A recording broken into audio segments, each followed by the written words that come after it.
Alright, welcome back to our three-part series on the laws of electric circuits. Now, this final part we're going to be talking about is to discuss the different laws of physics in parallel circuits, Kirchhoff's law.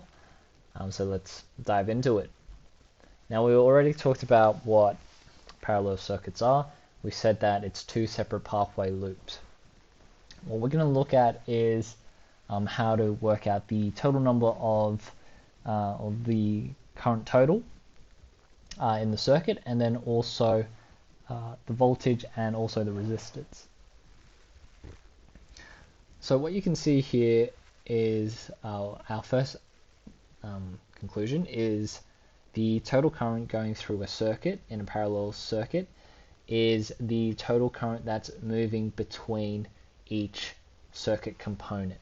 So I like to highlight on this chart here that this component here, just get the highlighter, this component here is our I1 component, this component here is our I2 component, okay? So when we add the two currents together, we get this the total current of the system. Hence why you can see that it's generally moving a lot faster than series circuits. So again, hopping on to our simulation, you can see that in terms of the current flow, this one here is a lot faster than the current flow on this one here. Notice that in terms of the resistance, the bulbs have the same resistance as each other, but obviously in terms of the resistance of the system, our parallel circuit here is a lot lower than the circuit that we have over here. So just checking through, similar with the diagram, the total current I have in this pathway is 0.9. The pathway I have here is 0.9. Where the two pathways reconnect, you can see there's a shift in the current where it goes from 0.9 here, 0.9 here to 1.8. So that's what we can tell in terms of the current for a parallel circuit. The currents are added up together to represent the total current of the whole circuit. And that makes sense because if you actually have a look at how this diagram is going, these charged particles are going into two separate pathways. So that means there needs to be two sets of equal amounts of them to go to these pathways to retain the same brightness as each other, so that it kind of explains why the currents are the same, and then they add up to make the net current here. Let's have a look at the voltage. So just to show you, the voltage of the circuit is 9 volts in total. If I then looked at it in terms of the bulbs, that's 9 volts here and 9 volts here. So if we compare that to the series circuit, we can see that it's twice the amount for the same voltage quantity in the battery. So what we can say is the potential difference for any load or any component in a parallel circuit will be the same as your battery, which is also why when you have a circuit in parallel, the battery will die out a lot faster because we're extracting a lot more energy from it within the same period of time as in comparison with a series circuit. Obviously, one of the benefits of having a parallel circuit is if one pathway is to break apart, the other pathway will still keep going. Unlike a series circuit, if I break the pathway here, it completely disconnects the circuit. Okay? So there is that. Okay, so just remember for parallel circuits, the total current or the total voltage of the battery will be the same as the total voltage of the individual components. The last bit we're going to talk about is the resistance of a parallel circuit. So the reason why parallel circuits have such a low resistance is because when it's in parallel, we don't actually count them up by sums, but we do it as inverse fractions of each other. Okay, so if I work out the overall resistance, I should be able to work out the total current. So having a look here, obviously we're not dealing with a series circuit, we're dealing with a parallel circuit. So let's firstly work out the total resistance of a parallel circuit.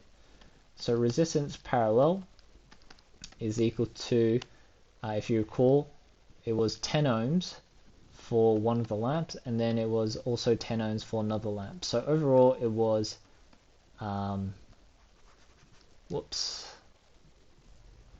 overall we get 2 over 10 or 1 over 5,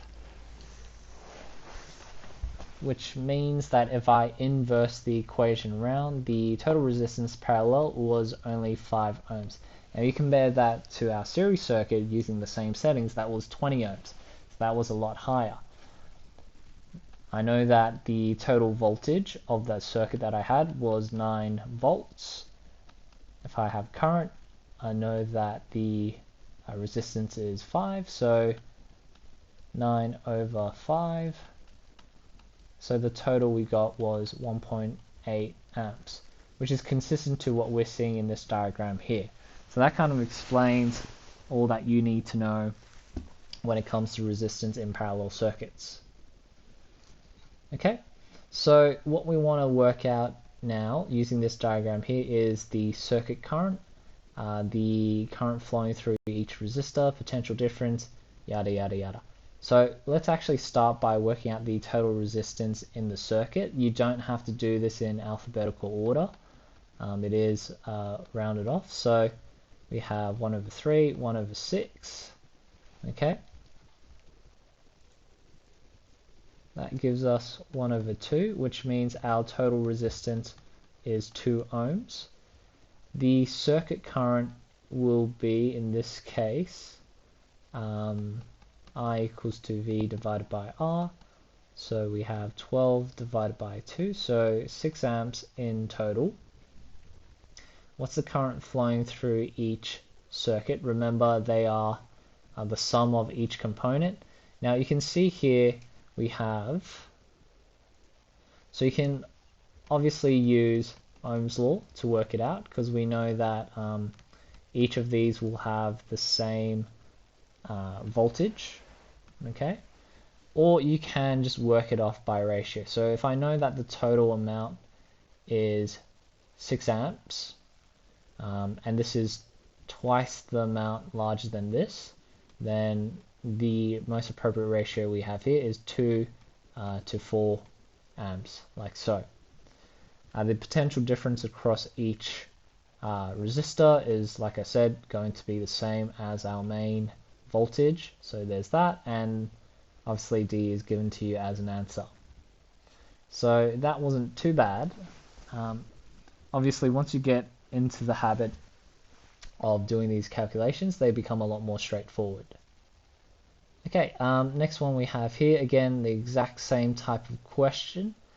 So again, you'll need to record the total resistance first before you actually get the circuit current. So when it comes to that, inverse parallel 1, 4, 1, 12. That gives you 1 over 3, which is basically inverse to 3 amps. The total current will just be voltage 60 divided by your amps, which is 3, giving you 20 amps in total. Current flowing through each resistor. Again, you can just use Ohm's law to work it out, because you know that the voltage will be the same. So both of these will have a voltage of 60, or you can just base it off in terms of the ratio. So this one, obviously you can see that 12 ohms is 12 times as large. Actually, I just realized, quick correction here, it should be the other way around. So this should be 4 amps, this should be 2 amps. It makes sense, because if you have a high resistance, the total current is different. So use the exact same ratio, but obviously swapped around like that. My apologies there. So if we use Ohm's law to work this out, we can do exactly the same thing. So it's 60 divided by 12. So that gives us roughly 5 amps here. And if I do the same thing, 60 divided by 4, we get 12 amps here. Okay, so that's what you have there. And again, I've already answered what's the potential difference between these two, so that's all good there.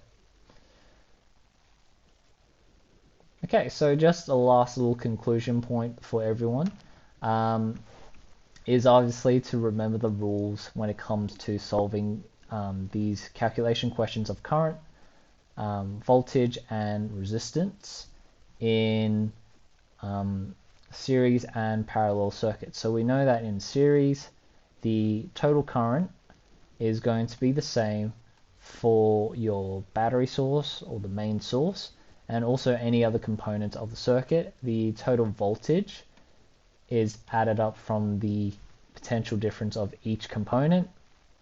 The resistance is also added up from each component. The current for parallel circuits is the sum of each component. So each bulb or light bulb, each resistor, and then voltage is the same no matter where you go. Okay, so that's that there. Alright, thank you again for joining me in this lesson. Obviously it was broken into 3 parts, so hopefully it wasn't too much of an inconvenience for you to shift between 3 different videos for the one particular lesson. Anyhow, hopefully you enjoy this series about electric circuits. The calculations can be a little bit difficult at times, but at the same time I think it's quite an interesting component of our course. So by all means, please keep watching these videos if you enjoy, and also never be too generous to give a like as well.